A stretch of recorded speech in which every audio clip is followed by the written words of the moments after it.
Hi there, good afternoon. It's Charles Kelly Money Tips. It's Friday afternoon. Just wanted to give you a quick sort of rundown on what's been happening in the week of finance here in the UK and around the world. Well, the big news, I guess, is that interest rates rose again. The Bank of England put up rates by 0.25%, as did the Federal Reserve.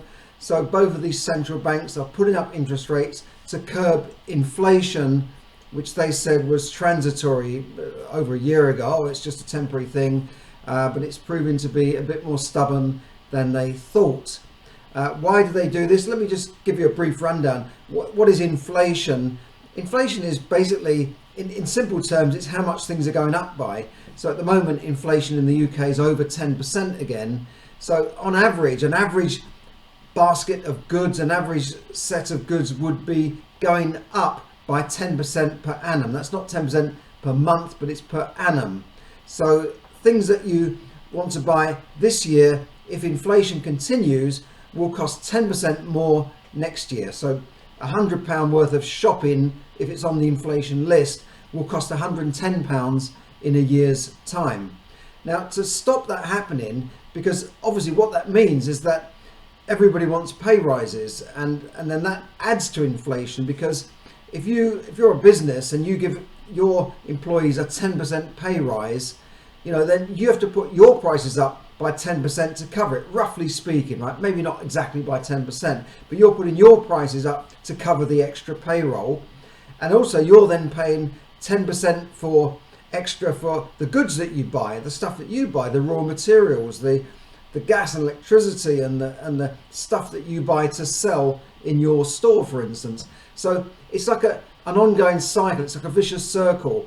And to stop it, what the governments do is put up interest rates, which basically sucks money out of the economy and gives less money for people to spend on, which then goes on fueling inflation. So it slows things down.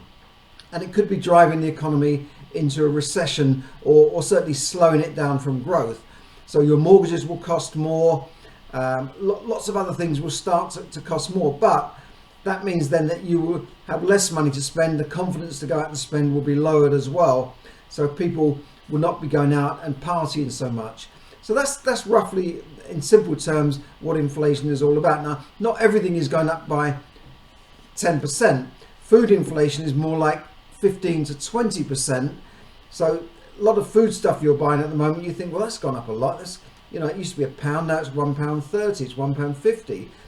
So certain food items are going up by more than the average rate of inflation. Some things are not going up by 10%, but it's averaging out at 10%. And in fact, I reported last week that the government are changing the goods, some of the goods that they include in inflation, they're changing them, they're swapping them around to keep it up to date. Now, in the budget last week, the Office for Budget Responsibility said that inflation should be down to something like 2.9% by the end of the year. And yet the next week, the Bank of England have put up interest rates to stop inflation growing. So I don't quite understand that. Or maybe they're just trying to force it down with higher interest rates. Now, in some decades in the past, interest rates have gone up by to 16%. I remember paying that much on my mortgage. So I don't think they'll go that high this time, but they can go as high as that. And the Federal Reserve have also done similar things in the past. But that can then really destroy the economy and really make people a lot more poor. So for most people, higher interest rates means higher debt repayment, higher payments on your credit cards, because the bank will immediately jack up those and the cost of those, overdrafts and mortgages if you're on a variable rate mortgage. They don't increase savings rates so much, because if you're a saver, you should be then earning more on your savings. For some reason, they're not so keen to do that, but they are keen to start charging you more on everything that you borrow. That's just the way they are. They're bankers, right? So most people, the majority of borrowers in the UK are on fixed rate mortgages, but every month, hundreds of thousands of those people come off of that fixed rate and then go on to a new fixed rate. And in fact, 1.8 million this year people will be changing mortgages. They'll be coming to the end of a fixed rate and then going on to a new fixed rate. And for some people that can be devastating.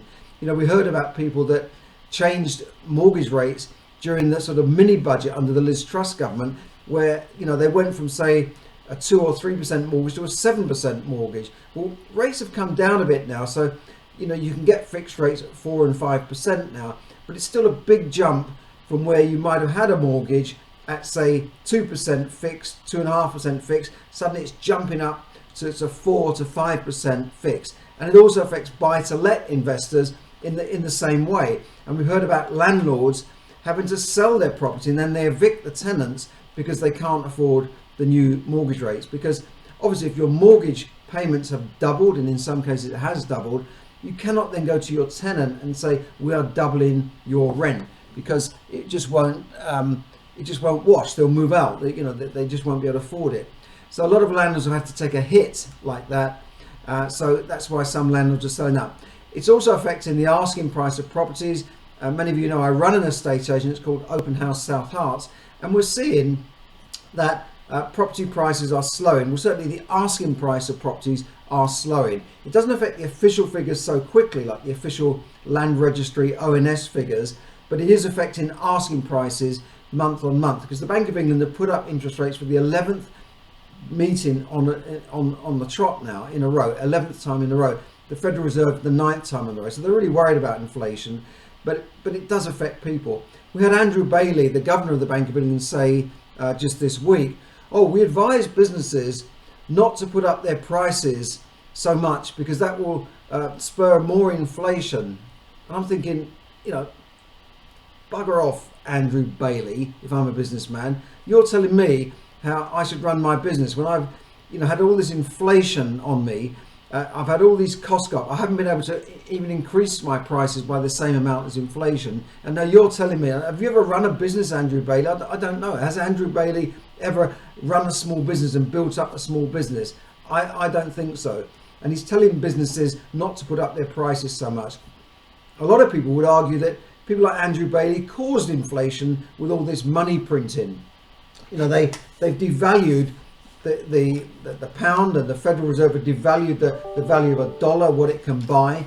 And so now they're telling businesses, don't put up your prices. That's just my little Friday rant, by the way. Don't worry about it. So what can you do to combat this, to get through this? And the answer is learn how to manage your money better. Learn how to manage your money, to save money, to invest money, where to invest. And that's what I run on my webinars, which I run every week or two. So to teach you 3 steps to successful money management. So check out the link below. But that's what it's all about. In these times of inflation, higher interest rates, not everyone's suffering. Of course, there are people that are not affected by that. Some people haven't got mortgages, but there are a lot of people suffering with this. And that's why you've got to really learn how to manage your money more successfully, so that you don't get dragged down into the mire by these government actions and the Bank of England.